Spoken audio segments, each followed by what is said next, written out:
Dogman, Bigfoot, rock fight. Dear Scary Stories NYC. I saw a Dogman once. In fact, there were two of them. 7-footers. They were having a really serious battle with a far taller Sasquatch. This was the second, and I hope final time, that I saw a Sasquatch. And both times I ran into that species, I saw them picking stones up off the ground and throwing them around. Although there is plenty of literature about Sasquatch throwing rocks and other objects, I learned that the Dogman also has this ability to hurl things with great speed and destructive force. Both creatures, at least the ones I saw, had better aim than Nolan Ryan. Of course, Baseball Hall of Famer Nolan Ryan, as great as he was, had a hard time hitting the strike zone, so this is only middling praise. Considering they were animals and not humans, I would say the Squatches and Dogmen both seem to have what would qualify as pretty mean Major League fastballs. Before I even get into the details, I have to say that Bigfoot are really scary. I've seen the man-sized ones, and I saw a giant extra-large one, and in both cases, you aren't going to intentionally mess with these things. They are as intimidating as a bear, or a moose, or a stampeding elk herd. When people get traumatized from Bigfoot encounters, there's a good reason for it. But the Dogman or upright werewolf or whatever those things are, those are on a completely different level. Those are like walking fear. Those are like walking evil. Those are like pointless misery. Those are like unnecessary destruction. Bigfoot can stomp you out, while Dogman can tear you to shreds. You're dead meat if either one gets you in its crosshairs. And yet, even after saying all that, I have to say that the Dogman is the more frightening of the two. Nobody's had more nightmares about Bigfoot than I have, but the coldness and the brutal nature of the Dogman makes it something that I cannot have any warm or positive feelings about at all. At any rate, let me tell you about my first cryptid sighting. Then, we'll get to our main event. When I got back from overseas in the early 1970s, having served in combat in Nam, I arrived home far more intact than some of my buddies. I had seen some terrible things. I had lived through some trauma. But I was surprised to find out how well I had handled it, relatively speaking. Instead of driving me into a bad state, I was driven to start reading philosophy and to learn about meditation. My girlfriend at home had become a hippie while I was gone, and she sent me books of wisdom from both Eastern and Western cultures. I really think that having that meditational and spiritual backing helped me absorb most of the nightmare I was living in. The one thing that truly knocked me off kilter, though, was when we encountered the rock apes. I had heard about the rock apes before we got attacked by them, but I had heard they were a psyops on the locals. I forget if there was a local legend that U.S. intelligence decided to pretend was real, or if our side just made up a story about a Vietnamese Bigfoot. But in either case, intelligence went around saying it was true to provide cover for U.S. forces. I had never heard anything about the rock apes actually being real until my buddy took a big stone square in the back. We were about to open fire when a group of about 7 or 8 apes rose up from behind the bushes behind us, hurled a volley of stones, each of them bigger than my head, in our direction, then turned as one and ran away, deeper into the jungle. I was afraid we were going to be ordered to follow those things into the vegetation, where I was certain they would have a distinct advantage over us. At the same time, I was wondering what we had just seen. Were those really apes? Or big feet? They were probably only man-sized, but I mean that in terms of American male height of that era. They seemed to be about 5'10" to 6'4", taller than most of the locals, so if it was a bunch of humans wearing costumes in the heat of the Vietnamese jungle, they were not local.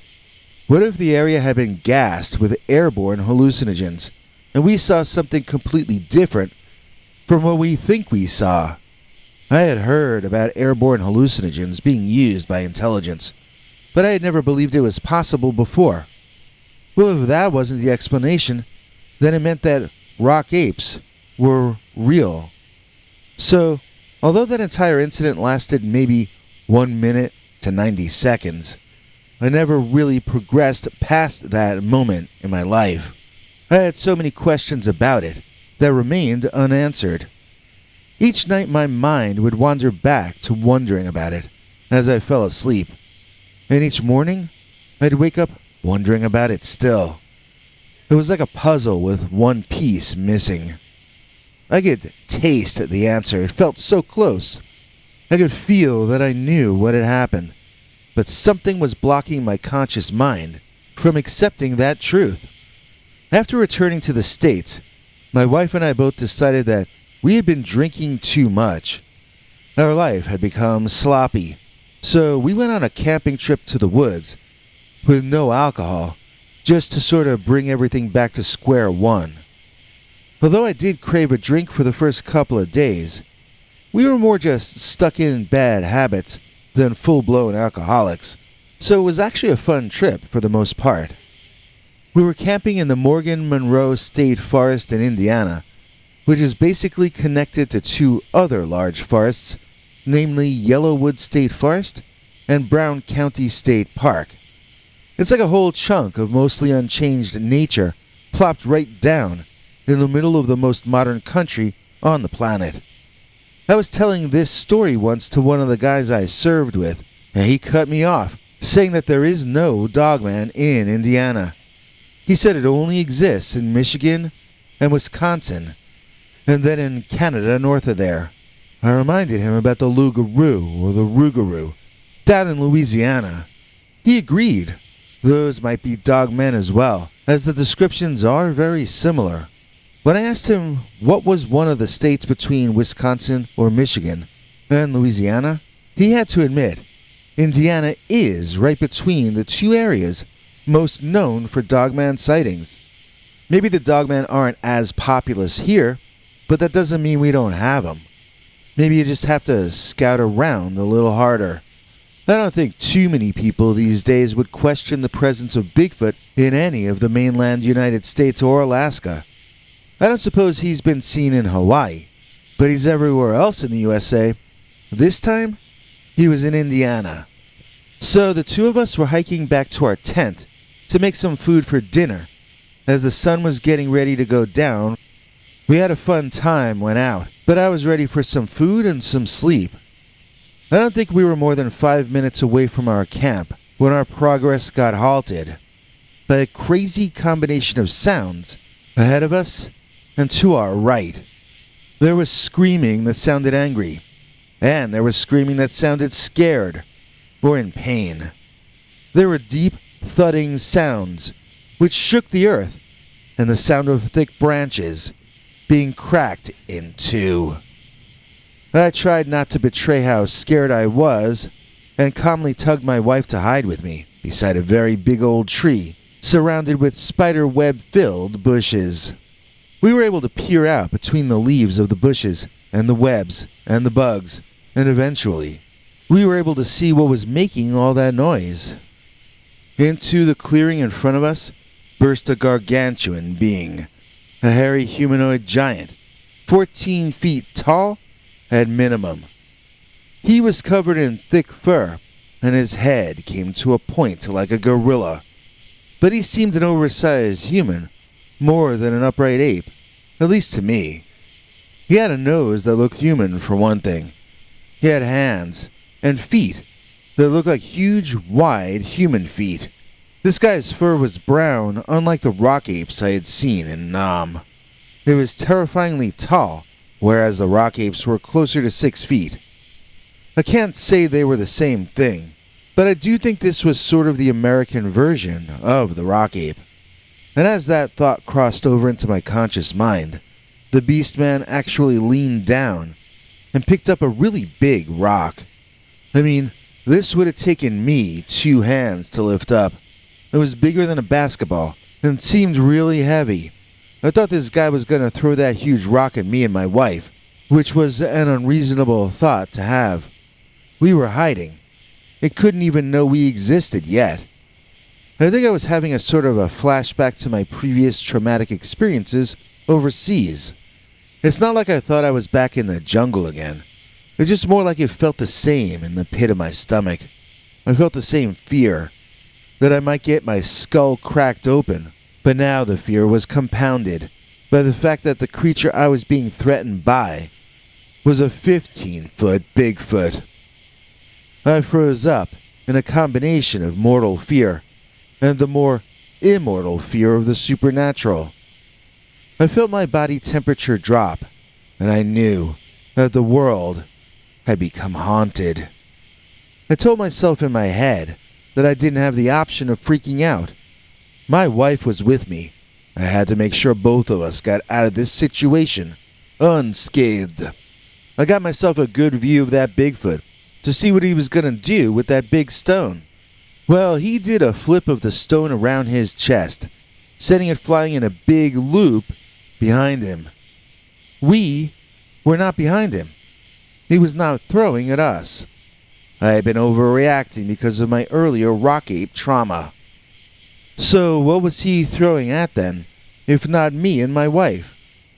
Out of the woods emerged a wolf-headed Sasquatch, who narrowly avoided having his cranium cleaned right off his shoulders by that speeding boulder.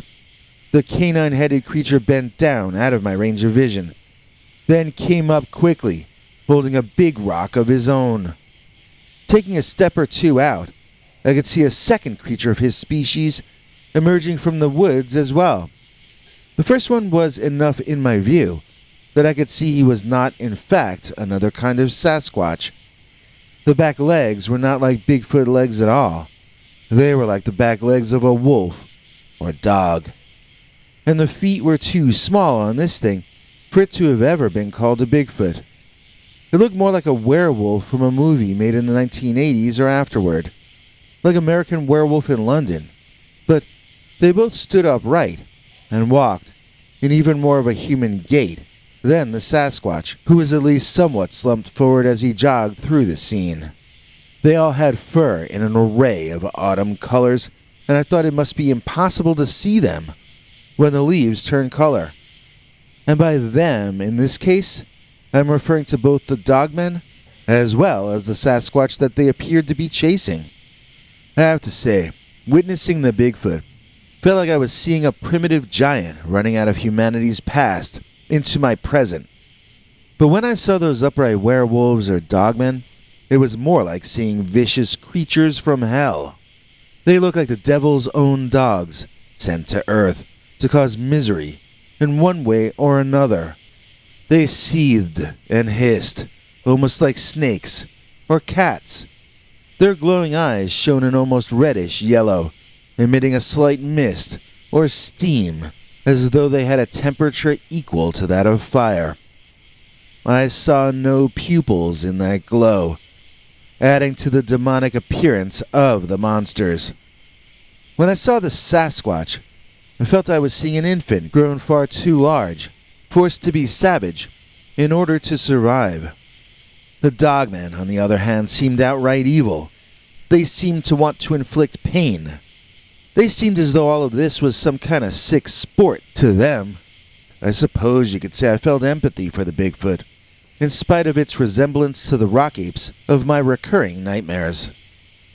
Empathy is not a word I can imagine anyone using in reference to those living and walking abominations with the growling snarls and the empty, coal-ember eyes.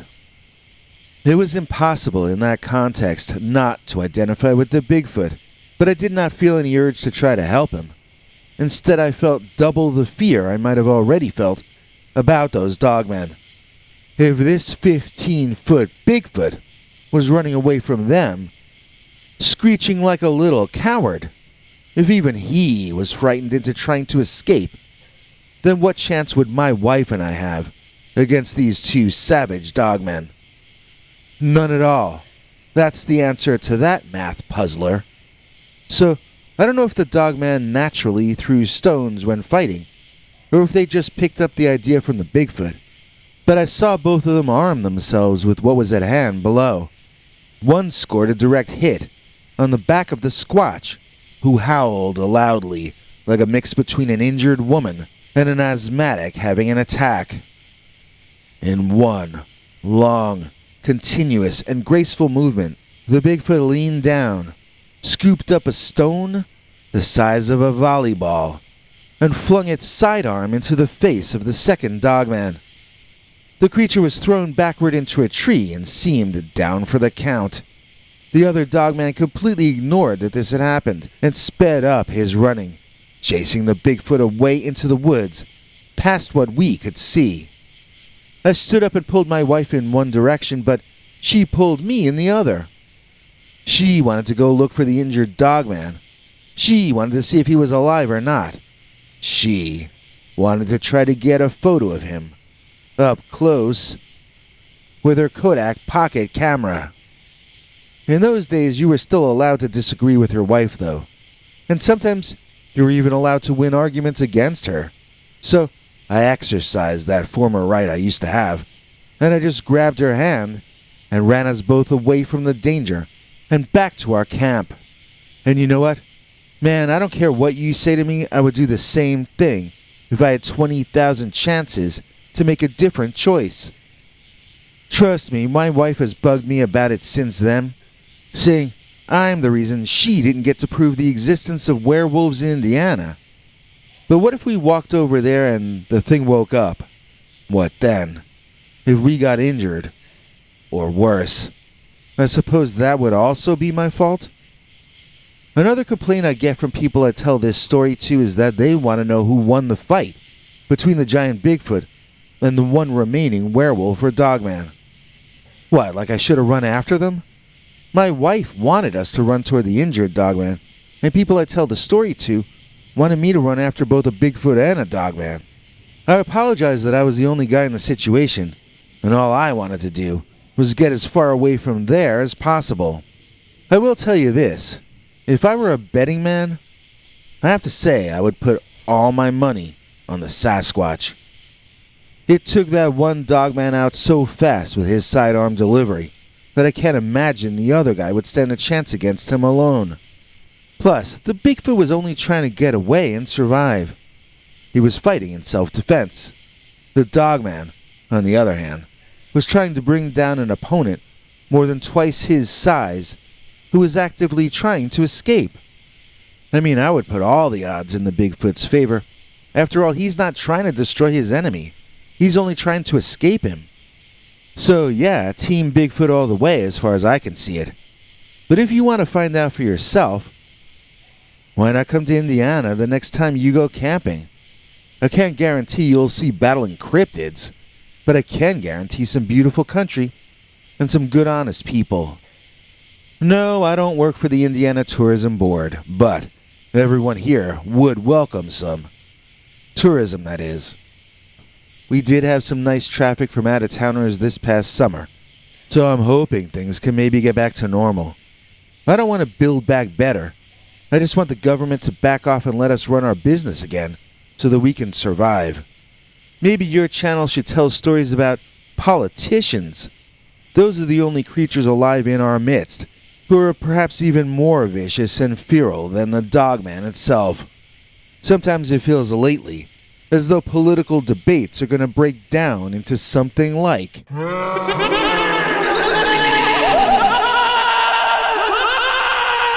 the Dogman Bigfoot rock fight. Mrs. Topher Kutch, 99 cents. Each 99 cents makes a dent. Please join me in thanking Mrs. Topher Kutch for making this episode possible. Did you know that you can join our channel memberships for as little as 99 cents a month, and that this enables you to see our weekly, scary, uncensored stories? Well, it's true. And here's our international TV spokesmongrel Henry Lee Dogman to fill you in on the rest of the deets. Thanks, Biggie. And thanks to all of you for watching this far. If you liked it, please click like. If you'd like to see more of our work, please subscribe. And also click that bell icon if you'd like to be notified when we put out a new episode. To become an executive producer, you can donate to us through the thanks button under each of our videos or through our paypal.me/PeterBernard209 page.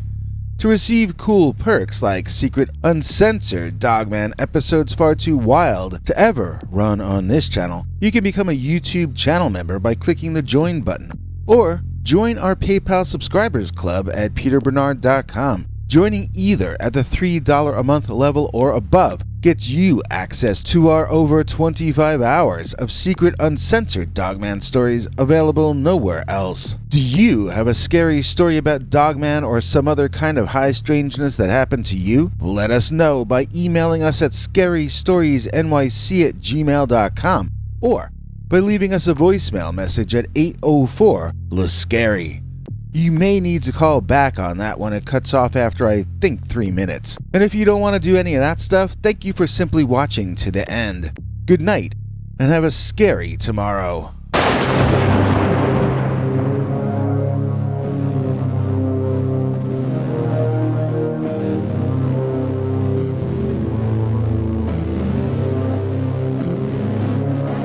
Come back for more scary stories.